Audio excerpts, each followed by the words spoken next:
ይመጣል መዳን በክርስቶስ ኢየሱስ ነው ያልኩህ። ምን ትላለህ አንተ? ኢየሱስ ይመጣ ሰላም አለይኩም ወራህመቱላሂ ወበረካቱ። ያ ጀማ እንዴት ቆያችሁ? መግቢያ ላይ ያያችሁትን ቪዲዮ ዛሬ ሶሻል ሚዲያ ላይ ሰዎች እያዘዋወሩት ነው። የምትስቁ ሙስሊምት ወንድሞች አላችሁ።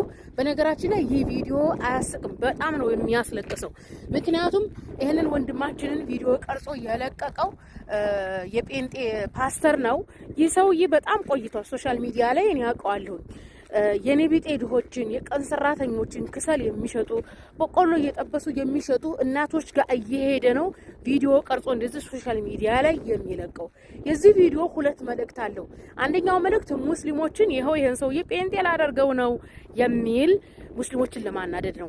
ሁለተኛው ነገር ደግሞ ጴንጤዎችን ይሄው ድሃ ተገኝቷል ብር ላኩ ይሄን ሰውዬ ጴንጤ ላደርገው ነው እያለ ነው በመልእክቱ ማለት ነው። ይሄ ሰውዬ ቪዲዮ ቀርጾ ለኛ ለቋል። ነገር ግን ነገ ቪዲዮ ሳይቀርጽ እዚህ የኔ ቢጤ ጋር የቀን ሰራተኛ ሰው ጋር ተመልሶ ሄዶ ህይወትን እቀይርልሃለሁ ጴንጤ ሁን ብሎ ጥቅማ ጥቅም ያቀርብለታል። ይሄ ሰው ጀግና ከሆነ ዞር በል ከፊቴ እኔ ሰርቼ ለወጣለሁ ይላል። ይሄ ሰው በጥቅማ ጥቅም ከተሸወደ ጴንጤ ሊሆን ይችላል። ኦኬ ዛሬ ያሳየን እኛን ለማናደድ ጴንጤዎቹን በሂሳቤ ገንዘብ አስገቡ ነው ማለት ነው። ይሄ ሰው የአካውንቱ ላይ የንግድ ባንክ ቁጥር አስቀምጧል። ቤተክርስቲያንን እንገንባ ብሎ ማለት ነው። አስባችሁታል? በፕሮቴስታንት ቤተክርስቲያን ድሃ ሸቀጥ ነው። በሸቀጥን በገንዘባችሁ እንደምትገዙት ሁሉ ገንዘብ አዋተው ድሃውን እያደኑ ጴንጤ የሚያደርጉ ናቸው።